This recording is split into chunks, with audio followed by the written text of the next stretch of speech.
Hey, Matt.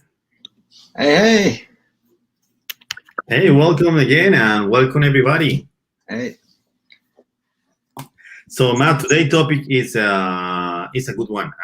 I love all topics, but today's topic is quite interesting because it's about money. Yeah. yeah, So yeah, there's an old saying is, "What if money grew up out of trees?" But yeah, actually, yeah. today's topic is a really interesting one. Mhm. And it's what if money grew up out of volcanoes? Hey, Matt, Yeah. yeah, I would like to listen your thoughts about the today's topic. Yeah. No, I'm super curious about today's topic too, for the same reasons. Everybody's heard the "what if money grew on trees," and how do I grow one, right? Um, but it's also I love it because it's relevant. Like this news I was telling you about has just been developing in the last 48 hours, of the last this week, and I love seeing how we can apply curiosity not just to kind of philosophical things or big picture things, but also very immediate things or things that are happening currently, just to kind of show you the flexibility, right? Um, but also sometimes our best learning doesn't come from books. It comes from like the present moment. So I'm also curious, what can we learn from this whole experience? Because correct me if I'm wrong, but neither of us is in El Salvador at the moment, right? But what if we can still learn by what's going on there? Um, so yeah, no, I just found it very fascinating because it's about this relevant topic. But then this idea of this country of El Salvador, this really tiny country, finding a way to truly transform itself using something that, let's call it trendy, like cryptocurrency or Bitcoin, but then use something that's as old as Earth itself, right? Geothermal energy, to make it a full circle of innovation and potentially improvement. So yeah, I was very curious to see what others thought about and how we can grow. I'm going to keep going. How we could grow this, first from money, but also what does that mean in other aspects, right? Earlier today, I had a phone call or what do we call them now? Zoom calls, right, with someone in Mexico City. And we were talking about this as well, but outside of the realm of money or finances, we were kind of going down the line of, well, what else could volcanoes potentially power, right? So if it's not just the Bitcoin mining, what if it could power that, could it power something else? Could it power schools? Could it power Wi-Fi connections? Could there be other applications, right? And then if we keep going down these various rabbit holes, you could also ask, well, what else could Bitcoin, or what else even beyond Bitcoin, but what else could either cryptocurrency or even beyond that, blockchain technology? What else could we apply this? Because if you go, and I'm new to blockchain and learning all of this, but one of the first things you realize is it's not just currency, but blockchain can be used for all these different things. And it makes you wonder, well, what else could we use it for, right? So I think this is, again, a very living example of how we can get curious about something in the moment to apply to other aspects of our lives, our future, our businesses, our schools, what have you, whether it's blockchain or volcanoes or just learning what El Salvador is doing. I want to hear from you. I'll keep going, but when you learn, when we dive into this, you just keep learning more and more, particularly about the president, right? And El Salvador as a country, to how they're using this. They're not just saying, hey, let's get into Bitcoin so we can, use it as a hashtag on Twitter. They're actually inviting people to come and become residents. They're giving out citizenship, like Yep. this digital nomad thing you've heard about. Macedonia just passed a law on becoming digital nomads. I think Lithuania, other countries have been using digital nomads for a while, right? So they're being very aggressive, and it's fascinating. He's using it as an opportunity to showcase the beautiful things about El Salvador, right? So there's these pictures about beaches and mountains and hiking, and it's saying, hey, look, if you've got Bitcoin and maybe you're a gigpreneur, or you're kind of you're mobile, you can live anywhere, you want to come someplace where you can live inexpensively, the weather's nice, you've got good surfing. It's just an interest. I'm very fascinating on all aspects of this.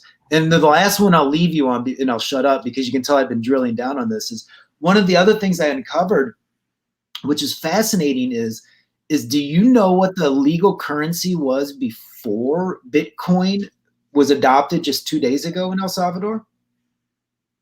The Mm, US dollar. So US dollar. they didn't even have their own like regular currency, which I found fascinating. But the other thing is doing just a little research in this, is before all this happened, is again, it's not just like, hey, how can El Salvador, get rich quick on cryptocurrency?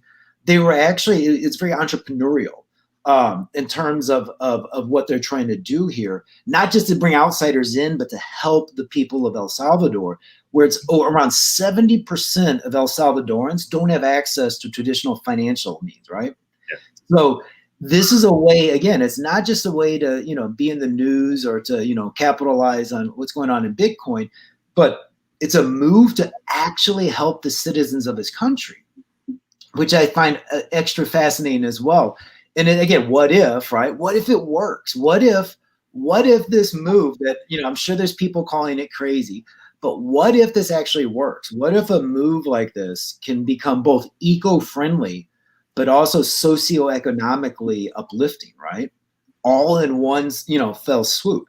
And I find that fascinating. And, when it's easy to look out and get upset or disappointing or, depressed about all the stuff in the news. You kind of look for stories like this sometimes, I think, to think, how can it give you kind of some hope or inspiration, but also new ideas, as we mentioned before. So, yeah.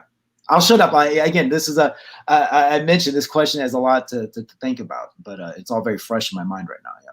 Yeah, I think it's a very good topic. Absolutely, is a very timely Mhm. question for the moment that we are living now. And of course, one of the main motivation of this question is, of course, the president Nayib Bukele. Is the Mhm. president, he's the Mr. President of El Salvador. And one very cool thing about Nayib is the background of this guy. Actually, he came from an entrepreneurial family. He he is an entrepreneur himself. Okay. He's a very tech guy. He's very techy. Um, the I would say the question behind and what if, this is something that usually people like President Bukele used to ask, because you want really to fight against the status quo, And when you are asking questions like the what if, hey, we are in Salvador, we are a very small country, we are like the size of Delaware, actually. It's that small. It's the size of Bogota, almost, right? Yeah, it's like Bogota. It's the whole country. Yeah. Yeah, in Bogota, in United States, Delaware. Yeah. And he said, now that we are like in the independence celebrating the 200 years, he said, okay, this is what we have.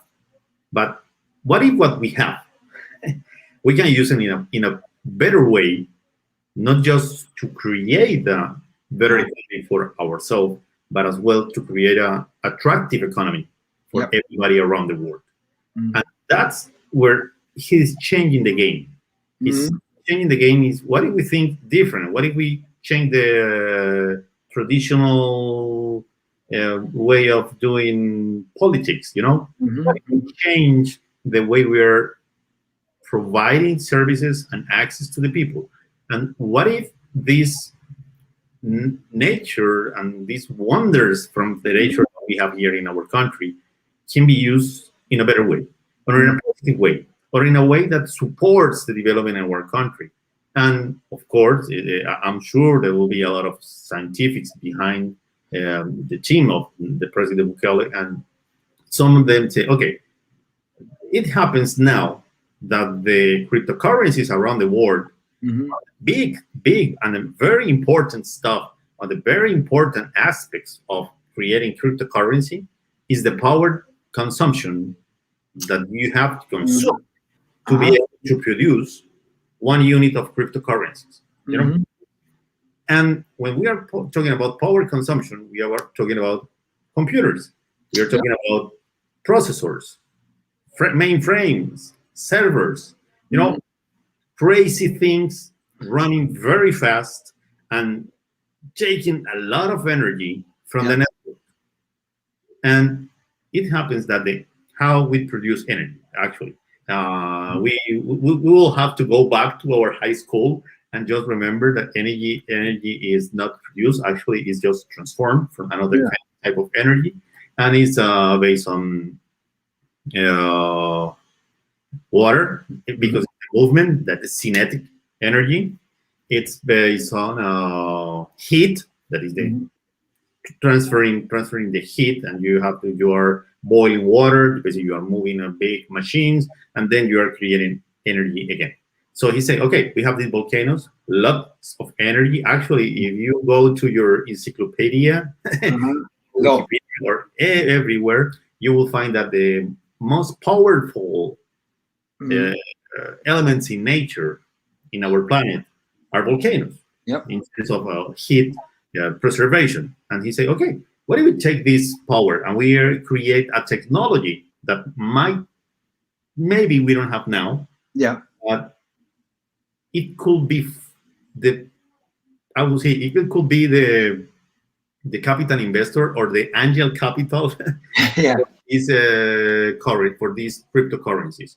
Hmm. And he say, okay, yeah, it might work. And of course, if you see, just 2 weeks ago, Bill Gates, from the Bill Gates and Warren Buffett, Uh-huh. and one big company, I don't remember the name, and in the United States, they launched the project for the next stage of power, the nuclear plants for Oh, power, for creating energy, nice. Nice. but it's a totally different, in a totally different way. It's not enriching the uranium, but Mhm. actually it's powering the uranium. Yeah, Okay. that is a different story, because some guy think, okay, what's the reason behind that we are enriching uranium Mhm. uh, to create the power plants now? Mhm. And if you go back, like, I don't know, almost 120 years, Mhm. it's because it was founded by the army, and the way where they were Yeah. funding projects is because they were thinking in nuclear weapons. Mhm. Mhm. They say you have to Yeah. enrich because you need the nuclear weapon. But if you change the game and say, okay, what if we just go the other way? Mhm. And that's how they are creating this new technology, that actually it won't leave space for creating nuclear weapons, but as well, one thing that is very, very, yeah, I would say it calls our attention. It's, hey, now that we know that we can create money actually out of no specific country, Mhm. that we can create money as a private company, that we can create money as a community. Yeah. uh, let's change the resources that we need to create the money. So Mhm. we need energy, and we have volcanoes, and we have technology, and we have science, and we can take out of these volcanoes the energy. So now we have how to feed, or how to fuel, how to Mhm. run machines out of volcanoes. Mhm. Now it's not running these machines out of oil, or through the traditional way, Coal or other. Yeah. or coal. That is the Yeah. most common thing for creating Electricity. electrical power for our network. Mhm. And the good thing is that you're not just creating the machine to power the servers and the computers, but you're creating a way that people change the way they think about Mhm. two very important stuff. You Mhm. know, first one, it's taking advantage of the power of a volcano. Mhm. And in the future, might be taking advantage of a power of a snow mountain, maybe, or taking advantage of the power of the ocean, the Mhm. bottom of the ocean, based on the pressure that we have in the very, very low places in our planet. Mhm. And now, many people is thinking, oh my God, that totally opens my mind. And Yep. that's how the what if method actually works. Yep. It's one very, I don't know, it's not motivational. It's a very good question Mhm. that opens space for an infinite way of thinking, and that's quite important. And the other thing that I have some notes here, it's actually it's I was thinking about, hey, what is money about? Yeah, money actually, and I will try to recall this very very short story. Yeah. And this story is based on a very famous painter from the last century, um Salvador Dali. Oh yeah. And you go to now to Google, you will find the story. And this guy wants to happens to be in New York, and first I would say in the 1910s or 1920s maybe. And he was inviting a group of friends. Of course, you was Salvador Dali. It was a very very fancy restaurant in New York, and now he asked for the check. And when he got the check, he took his own checks and he was writing down the check. Mm-hmm. But for some reason, this guy was looking at the paper, and he flipped the paper and he draw a very simple drawing. Yeah. And he signed the paper. Okay, Uh-huh. Salvador Dali. Check. Yeah. And he handed to the server. The server handed to the manager, and the manager said, "Oh my God, this is Salvador Dali." Okay, short story. That check was never cash out. Of course, yeah. And for some reason, this guy said, "Oh my God, I'm creating money because I'm paying with this." Mm-hmm. So that means that this thing is accepted as money. Mm-hmm. Yeah. And why was that actually? Trust. It's based on the trust that you have in this guy. Is the trust that supports actually the paper, the very thin paper.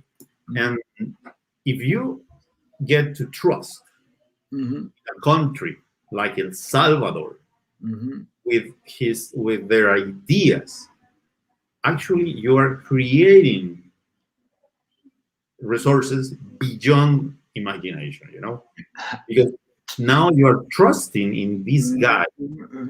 It's not just that you are trusting in the facts, you are trusting on ideas, and trusting on ideas. And I will quote Albert Einstein. When you're trusting on ideas, you're trusting in the creation of the future, and that's why these questions are so powerful, because you don't have to trust in that it will be doable thing in the next 2-3 years, but you have to. But if we trust that a lot of people will be moved by these ideas, tons of different ideas will come up. That's my thinking of these ideas. Yeah.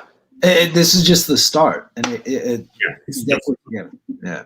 And think about that as an El Salvadoran, right, or even just anyone in the region. And heck, I count myself up here. Just just reading about this is, as you've heard already, has given me ideas, right? But thinking about becoming, in terms of leadership, what that's doing for the people of that country. That we mentioned about the geothermal energy, right? And all the natural energy. And you went down about the physics, but what about the entrepreneurial energy now?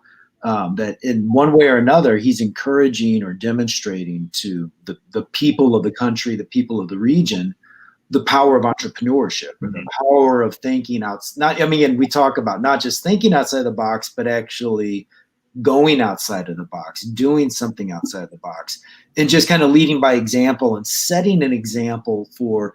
That's, I think, one of the other fascinating things is this isn't a dictatorship. This is a democracy. It had to pass a vote in their, legislature. That he doesn't just have the vision, he has the ability to communicate and collaborate, which I think is very fascinating as well. That, he's like someone from the United States, where we have politicians that seems to be very divisive. Again, I was speaking with someone in Honduras just yesterday, and they were telling me about, oh, we wish they're like, we're jealous of El Salvador right now. Like people like, it's not just the country of El Salvador, that it's influencing the entire region. And you've got a situation, and I'm curious, the million Bitcoin question is how do we bridge what's going from El Salvador to Colombia, right? Even if it's throughout all of Central America, or even, you know, up to the United States or elsewhere. But I think that'd be very curious, because it's already infecting, you know, Honduras, and I'm sure other parts of Central America seems to work together as a unit. The five countries a lot of times operate, you know, together. And I'm very curious where this might spread or migrate. It's very interesting. Yeah. Yeah, and another very powerful stuff is, once you are not just launching these ideas or launching these questions, but of course, you have the willingness to go deep and deep and deep, and sustain the motivation of people, you will find some places that you never think about. For example, if you say, okay, cryptocurrency is the most power consumption assets, digital asset that we are creating now in these days. But that means that we can move the data centers, Well, because the traditional way of thinking is that we need to put the data centers in very cold areas. Yeah. You know, so basically, very cold area. Now we have the power grid. The cold air area help us to cool down the data center. Yeah, but what do we change different? What do we change? I would say, okay, let's go to the volcano and get the hottest part. Yeah. I don't care about getting cold. I have the power. And so basically, we have the data center, and we are creating the currencies of the world. So I don't know. It's just different. I'm not the expert in the area, but the thing is, you open space to more deeper questions, and that's what it is that they think about. You know, that's what this thing is about: is opening space to create more and more and more powerful questions that not just change the perceptions of one single concept, that is money, but maybe volcanoes, and maybe power grid, and maybe ideas, and maybe astrophysics. I don't know. You're in a very good spot. That's how, if you're an entrepreneur, you have to think in terms of your company, in terms of your people, and the resources that you are providing. And it happens that you are in a position of a leader on the government, private sector, NGOs, maybe. The role that you can have, and this is how you can approach to the people and the concepts, is change the concept and let this thing cook in a very slow temperature, maybe. Let's marinate. Let's marinate, and you have another maybe very good set of questions. That's how change the game. And one thing that you said as well, that is very powerful. It's, you're not just saying this for the sake of saying, but to promote your country, promote a better life for your people, and maybe, and the most likely scenario I would say, is to attract the best minds in the world to work elbow to elbow with you. And that's how you create not just change. That's how you create a very energetic country, and that's what we need now. We need very energetic country. We are. I would say it's a very common question. How that's the best time to be on Earth? Yeah, every single time in history is the best time itself. Yeah, but the stuff is how to use it. How to use the resources that we have here. That's the most important way. Is think different and ask questions like, hey, what if this is true? What if it is that? What if we grew up money out of volcanoes? So, Matt, okay. Well, today's topic was very nice. but now we have 25 minutes. Yeah, yeah. If So yeah, we could go all. I would say yeah, all day. We could go all year. Again, it's a new topic. We'll probably touch on it again in the future. So. yeah. Final thoughts on that from your side. Yeah, no, I think you wrapped it up pretty well. I'm just really I feel like my ideas are spewing out of my head like a volcano.